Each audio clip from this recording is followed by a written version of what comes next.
이번 주 우리에게 주신 하나님 말씀은 에베소서 4장 1절부터 4절의 말씀입니다. 에베소서 4장 1절부터 4절의 말씀, 우리 4절을 다 같이 합독하도록 하겠습니다. 그러므로 주 안에서 갇힌 내가 너희를 권하노니 너희가 부르심을 받은 일에 합당하게 행하여 모든 겸손과 온유로 하고 오래 참음으로 사랑 가운데서 서로 용납하고 평안에 매는 줄로 성령이 하나 되게 하신 것을 힘써 지키라. 몸이 하나요 성령도 한 분이시니 이와 같이 너희가 부르심의 한 소망 안에서 부르심을 받았느니라. 아멘. 이번 주 함께 볼 말씀의 제목은 하나 되게 하신 것을 힘써 지키라입니다. 왜 힘써 지키라고 하나님이 말씀하셨을까요? 잘 안 되기 때문입니다. 우리가 명절이죠. 명절 되면은 이제 가족들, 친척들 반갑습니다. 근데 뭐 반가운 경우도 있지만은 때로는 이 명절 기간에 뭔가 가족 간에 이렇게 뭔가 분쟁이 일어나기도 하고 그런 일들이 일어나거든요. 왜냐면은 사람은 각자 원하는 것이 다 다르고 다 기준이 다 다르기 때문에 결국 나죠. 오늘 말씀해 보면은 힘써 지키라고 했는데 우리는 힘써 지키라고 하면은 이 하나님 말씀에 힘써 지키라고 나오면은요 약간 거부감이 듭니다. 왜냐면은 뭔가 나를 속박하는 것 같아서. 그렇죠? 내가 원하는 대로 하고 싶은데 뭔가 힘써 지키라고 하나님 말씀에 나와 있으면은 거부감이 든다는 거죠. 그런데 우리는 알죠. 우리가 원하는 것이 있다고 한다면은, 우리가 좋아하는 것 또는 우리가 가치 있다고 여기는 것이 있으면요 우리는 하지 말래도 그것에 힘씁니다. 그리고 그것을 지키죠. 결국 우리의 마음에 담긴 것에 따라서 우리는 그것을 결정하게 되어진다는 것이죠. 근데 감사한 것은요, 하나님이 우리가 힘써 지켜서 하나 되게 해라, 또는 우리가 힘써 지킴으로 구원을 받아라 라고 말씀하시지 않았습니다. 하나님이 오늘 말씀으로 보면은 하나 되게 이미 하나님이 하신 거예요. 누구 안에서요? 그리스도 안에서요. 우리에게 하나님이 힘써 지킬 수밖에 없도록 우리에게 은혜의 선물을 먼저 주신 것이죠. 그것이 바로 복음인 것입니다. 그래서 우리가 지켜서 힘써서 되어지는 것이 아니라 그렇게 될 수 없게끔 하나님이 먼저 우리에게 은혜를 베푸시고, 먼저 베푸신 것에서 끝나는 것이 아니라 우리의 구원이 우리의 시간 안에서 완성되기까지 그 모든 것을 변함없이 동일하게 우리에게 은혜를 베풀어 주신다는 것입니다. 그것이 하나님의 축복인 것이죠. 그것이 바로 우리가 앞서 본 에베소 1장부터 3장의 내용입니다. 벌써 4장인데요. 이제 반을 넘었죠. 6장까지 있는데 1장부터 3장의 내용을 보면은 에베소 교회 그리고 그 소아시아 지역의 교회들에 보면은 유대인들 뿐만이 아니라 이방인들도 함께 섞여 있었죠. 근데 그들은 유대인이든 이방인이든 모두 다 뭐라고 했어요? 본질상 진노의 자녀라고 했어요. 결코 스스로는 이 죄라는 저주 가운데, 사망 가운데 빠져나올 수 없는, 그래서 공중의 권세 잡은 자를 따를 수밖에 없는, 그것이 인간의 영적인 상태였죠. 하나님을 떠난. 그래서 하나님께서 그리스도 안에서 우리의 구원을 예정하신 것입니다. 하나님이 창세전에 우리를 택하신 거예요. 왜냐면은요, 그러지 않으면은요, 우리는 결코 하나님을 마음에 두기 싫어하거든요.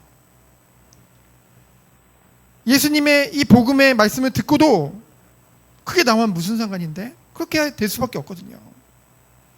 그래서 하나님이 우리를 택하시고 우리를 부르신 것이죠. 그래서 우리의 굳어진 마음을 부드럽게 새롭게 다시 살리신 것입니다. 그때 우리가 이 복음을 들을 때 어떻게 되는 거예요?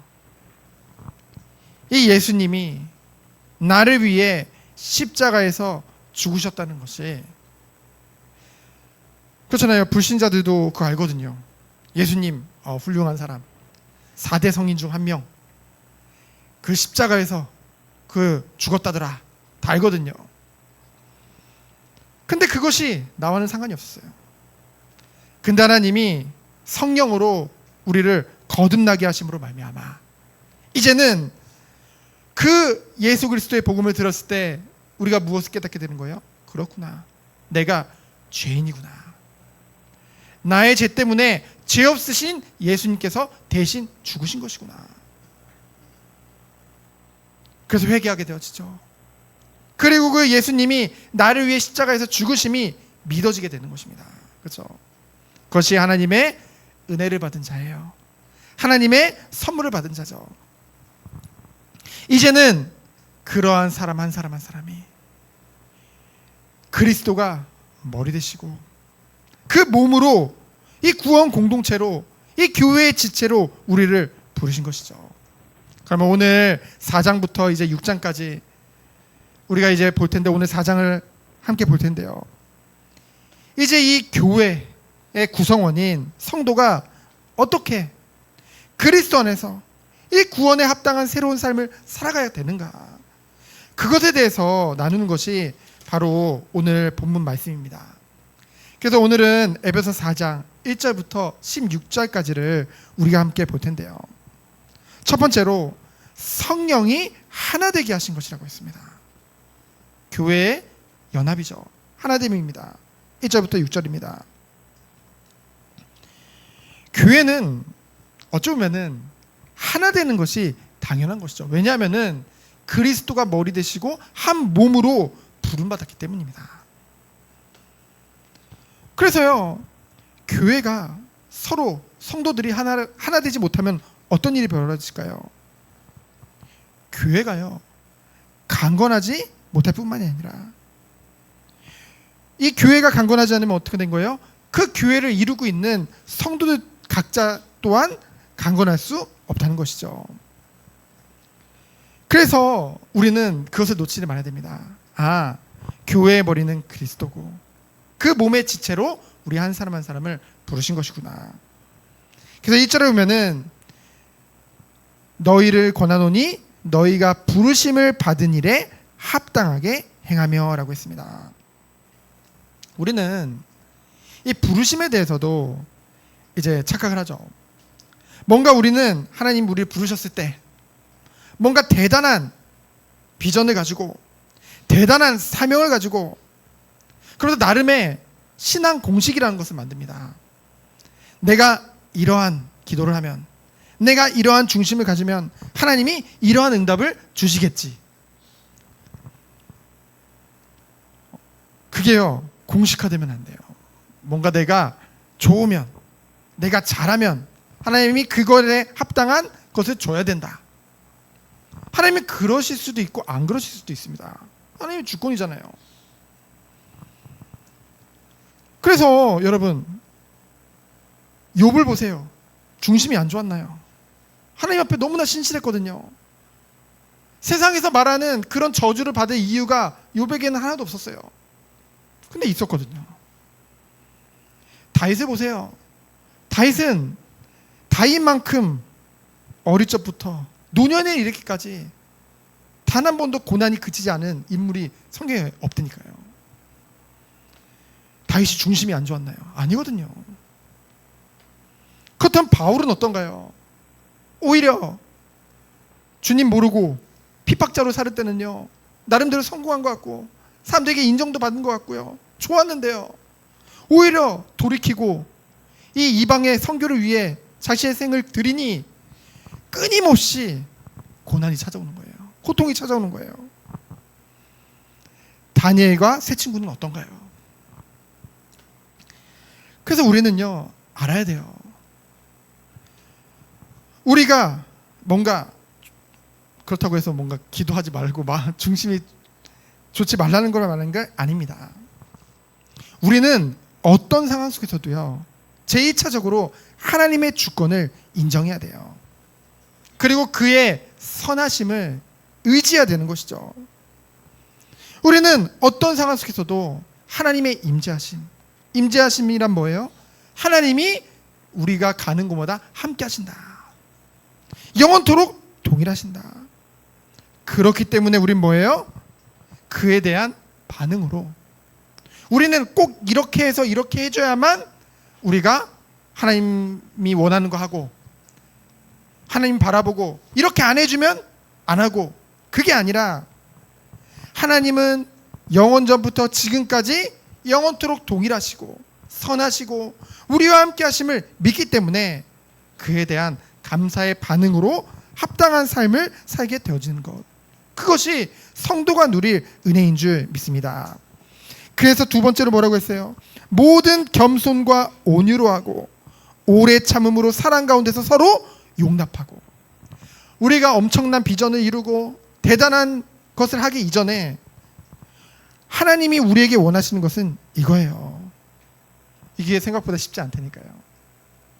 가정에서도 어렵고요, 저기 업의 현장에서도 어렵고요, 이 교회 안에서도 어려운 거예요.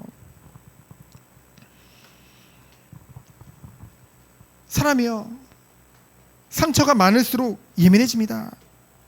자기 의가 강할수록 자존심만 내세울 수밖에 없다는 것이죠. 자기 방어적으로요. 그래서요, 하나님의 전적인 은혜가 없으면 아무 소망 없는 것이 나입니다. 그것을 인정해야 돼요. 그래서 하나님이 우리를 은혜로 구원해 주신 거예요. 여러분, 우리는 그것을 늘 기억해야 돼요. 하나님이 우리가 잘해서, 우리가 뭔가 좋은 환경 가운데 있어서, 그 안에서 올곧은 믿음을 가져서, 아니요, 인간은 누구든지 다 죄인이었고 결코 스스로는 구원받을 수 없고 소망이 없음을 아시기 때문에 하나님 우리에게 은혜를 베풀어 주신 거예요. 그래서 구원을 받은 거죠.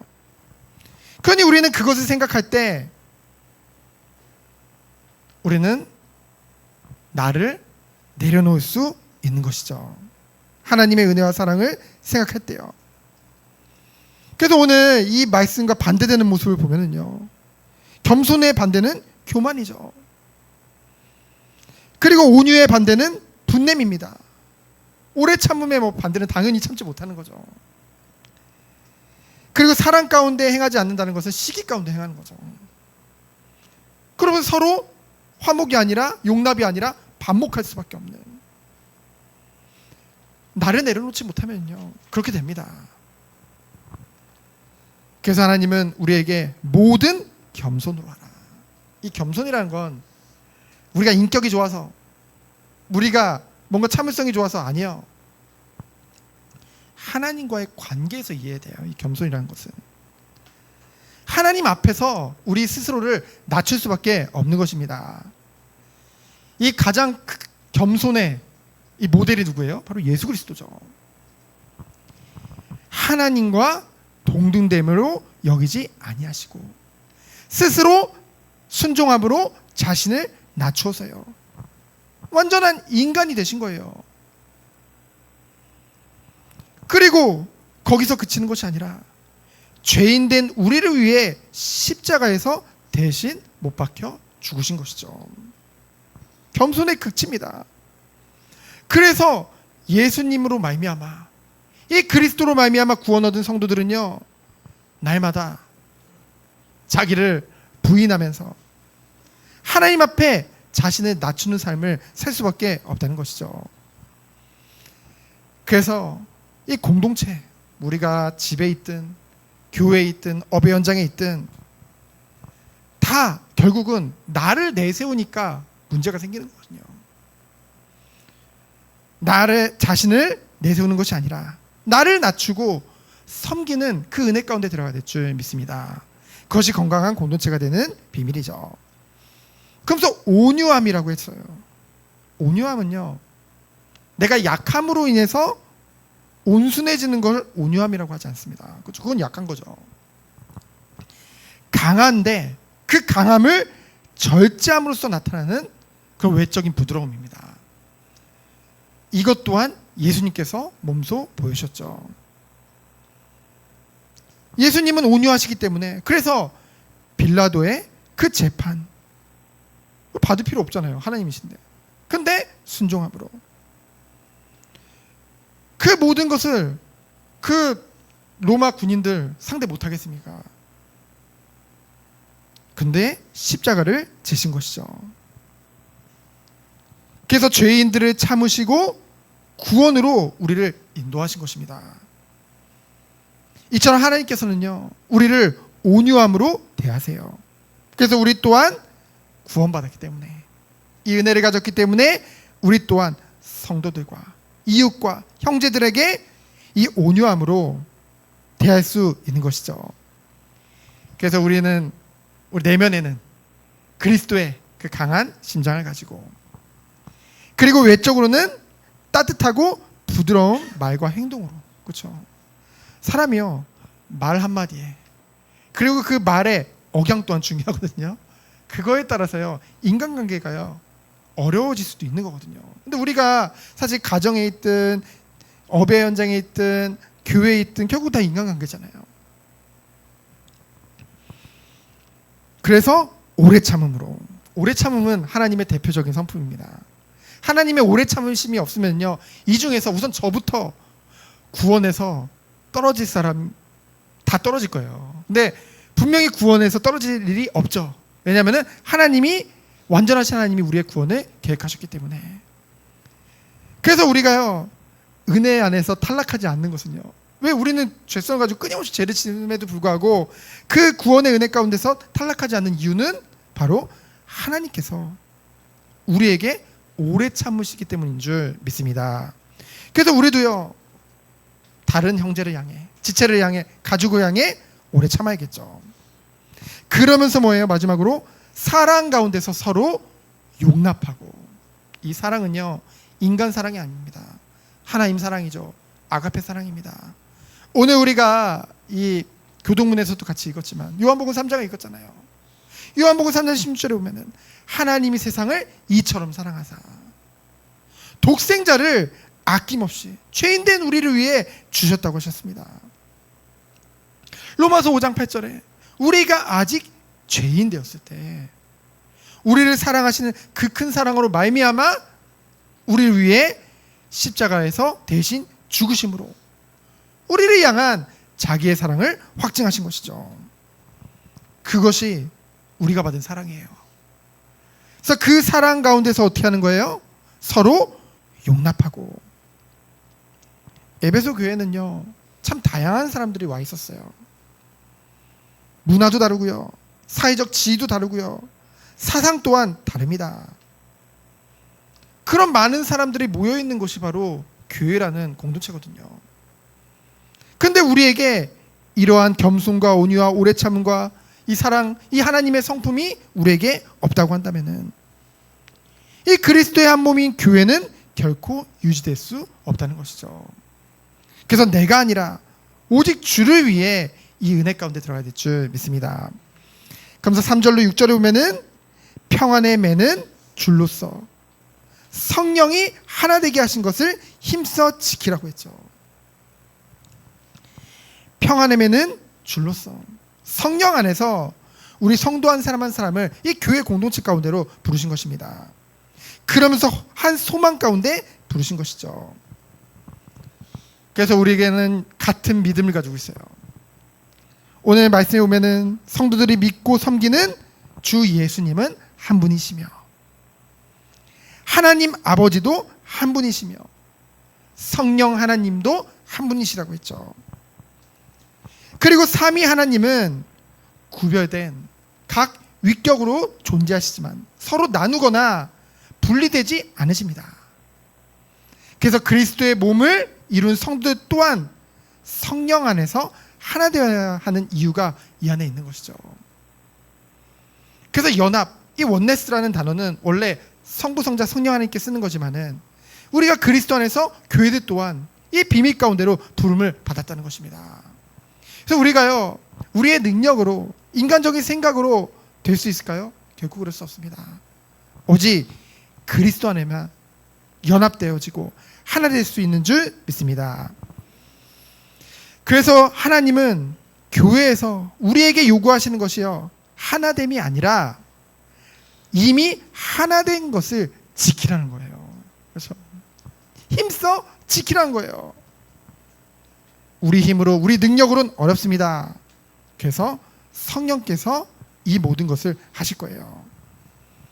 그래서 7절로 12절에 보면은 이제 하나된 교회의 연합과 거기서 이제 성장을 위해 힘써야 됨을 말하고 있죠. 어떻게 우리가 이것에 힘쓸 수 있을까요? 7절로 12절에 보면은 우리에게 그리스도의 선물의 분량대로 우리에게 은혜를 주셨다고 했어요. 왜 우리에게 이런 은혜를 주셨을까요? 성경에서 말하고 있습니다. 오늘 본문에서 말하고 있죠. 주의 몸된 교회를 세우기 위함이라고 했어요.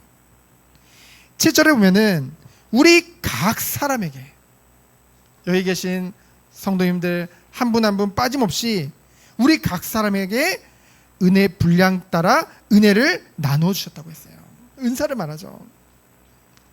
여기서 말하는 은혜는 우리가 그냥 그리스도 안에서 죄를 용서받은 그 보편적인 그런 죄 용서에 대한 은혜를 말하는 것이 아니라요, 여기서는요, 성도에게 은혜로 주어지는 그 봉사의 직분, 결국 은사를 말하고 있습니다. 선물로 주어진 것이죠.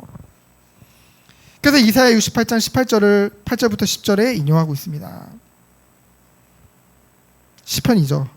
이사야가 아니라 시편 68편 18절이요. 그가 위로 올라가실 때 사로잡혔던 자들, 이 공중의 권세 잡은 자, 사단을 말하죠. 이 죽음과 사망과 사단의 세력을 이기신 예수 그리스도의 십자가의 그 능력을 말씀하고 있습니다. 그래서 낮은 곳으로 오셨다는 것은 성육신하심을 말하죠. 그분이 우리의 죄를 위해 죽으시고 부활하시고 승천하신 것입니다. 그래서 그 그리스도가 만물을 충만하게 한다. 이 만물을 충만하게 한다는 뜻은 하나님의 그 그리스도의 임재가 가득하게 되어진다는 것이죠. 이 은혜 안에 있는 우리를 통해서요. 그때 그곳에 그리스도의 통치함이 성취되어지는 것입니다. 그래서 결국은 우리에게 그리스도의 몸인 교회를 세우기 위해서 이 모든 것들을 허락하셨다는 것이죠.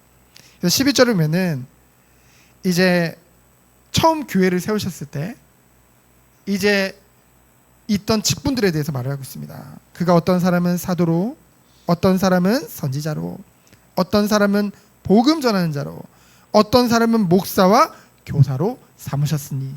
이거 왜 없어요? 여러분 이 중에 무엇에 속하시나요?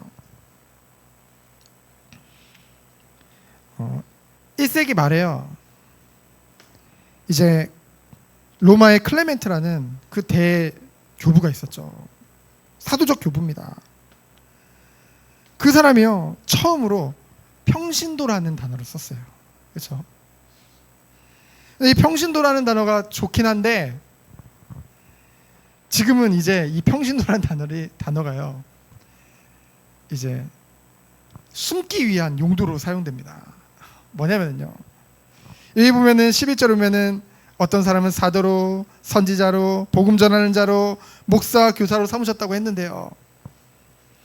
근데 그 말은 우리를 전도하는 사람으로, 복음 전하는 자, 또는 이제 가르치는 자로, 말씀을 전하는 자로 한 사람 한 사람 부르셨다는 건데요. 지금 시대에는요, 이렇게 말을 하면은 뭐라고 하죠? 그거는 중직자들이, 장로님이 하시는 거고, 그거는 목사님이 하시는 거고, 저는 뭔데요? 평신도인데요. 내가 어찌 그걸 할 수 있겠습니까? 라고 나오죠. 근데 원래 이 평신도라는 건 성경에 없다니까요. 그렇죠? 우리에게 이 모든 것을 하실 수 있는 은혜의 이 분량대로 우리에게 이미 선물을 다 주셨다니까요. 그렇죠? 누구든지 할 수 있습니다. 이 모든 것은 뭐예요? 13절에 보니까, 12절에 보니까 우리를 이러한 직분을 맡기신 것은 성도를 온전하게 하여, 성도를 온전하게 한대요. 한 사람 한 사람을 그리스도를 닮은 그런 한 사람으로 세우신다는 것입니다.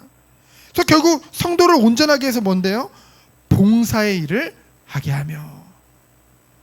교회의 봉사는요, 억지로 하는 것이 아닙니다. 그렇죠? 온전한 사람이, 그리스도 안에서 장성한 자가 무엇을 위해서요? 그리스도의 몸을 세우기 위해서 하는 것이 바로 이 봉사의 일이라는 것이죠. 그래서 이 모든 것을 위해서요, 우리는 무엇을 해야 될까요? 마지막이죠. 오직 사랑 안에서 자랄지라.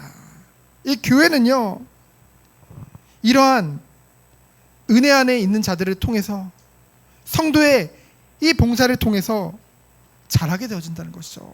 성장하게 되어진다는 것입니다. 13절로 16절입니다. 교회는요, 하나 돼서 그리스도의 장성한 분량에까지 자라야 된다는 것이죠. 그래서 우리가 힘써야 될 것, 13절에 나옵니다.